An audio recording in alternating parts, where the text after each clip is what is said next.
Hello friends, welcome back to my channel. আজ আমি একটি নতুন রেসিপি নিয়ে চলে এসেছি। সেটি হলো গঙ্গার চুনো মাছের চচ্চড়ি। কড়াইতে আমি তেল দিয়ে তেলটা গরম করে নিয়েছি আর একটি শুকনো লঙ্কা ভেজে নিচ্ছি, যাতে চুনো মাছটা ভাজলে না লেগে যায়। লঙ্কাটা তেল তুলে নিয়েছি। এরপর আমি একটু লবণ দিয়ে দিয়েছি, যাতে চুনো মাছটা ভাজলে চুনো মাছটা একদম আঁকড়ে না ধরে থাকে, ভাজা হয়ে গেলে যাতে উঠে যায়। এরপরে আমি চুনো মাছগুলো নুন আর হলুদ মাখিয়ে রেখেছিলাম আগের থেকে, সেটা কড়াইতে দিয়ে দিলাম। এরপর আমি সবটা দিয়ে দেব, ভালো করে ভেজে নেব মাছগুলো। দেখো, সবটা দিয়ে দিলাম। বন্ধুরা, তোমরা এই রেসিপিটি করে দেখো, কতটা টেস্টি, কতটা সুন্দর, কতটা ভালো খেতে। হালকা হালকা লাল লাল করে আমি চুনো মাছগুলো ভেজে নেব। দেখো, তুলে নিব। এরপর ভাজা হয়ে গেলে একটু তো লেগে যাবেই, সবটা তো আর লাগবে না, একটু তো লাগবেই। দেখো, ভালো করে লাল লাল করে ভাজা হয়ে গেছে আমার চুনো মাছগুলো। এরপর আমি তুলে নেব একটি পাত্রে। এই দেখো, তুলে নিয়েছি। এরপর আমি সেই কড়াইতে দিয়ে দিলাম কালো জিরে। তারপরে আগে থেকে কেটে রাখা পেঁয়াজ কুচি দিয়ে দিলাম। এরপর একটু লবণ দিয়ে দিলাম, যাতে পেঁয়াজটা ভালো করে মজে আর ভালো করে ভাজা হয়। চচ্চড়িতে পেঁয়াজ যদি ভালো করে ভাজা না হয় টেস্টি লাগবে না, তাই আমরা ভালো করে পেঁয়াজটা ভেজে নিচ্ছি। এরপরে আমি সামান্য হলুদ দিয়ে দিলাম।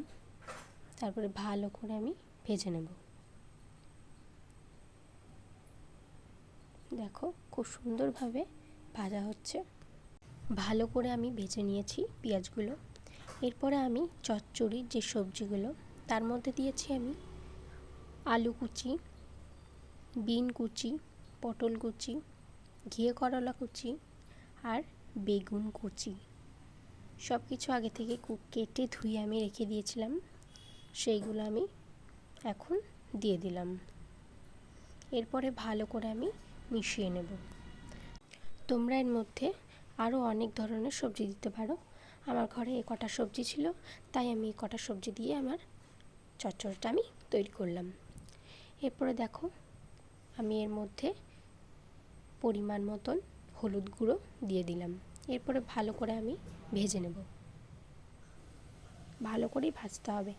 তার মধ্যে আগে থেকে আমি কাঁচা লঙ্কা দিয়েছিলাম, আরও একটু ঝাল হবার জন্য আরও 4 থেকে 5টা কাঁচা লঙ্কা আমি চিড়ে নিয়েছি, সেগুলো দিয়ে দিলাম। এরপরে ভালো করে আমি ভেজে নেব।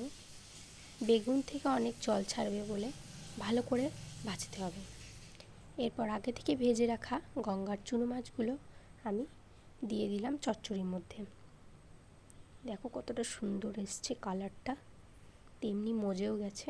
এরপর আমি আগে থেকে জিরে বেটে রেখেছিলাম, সেই জিরে বাটাটা দিয়ে দিলাম চচ্চড়ির মধ্যে। আরও সেন্ট হবে, আরও টেস্টি হবে খেতে, তাই জিরে বাটাটা দিলাম। তোমরাও এইভাবে রান্না করে দেখো, কতটা টেস্টি লাগে খেতে। আমাকে প্লিজ কমেন্ট করে জানিয়ে দিও।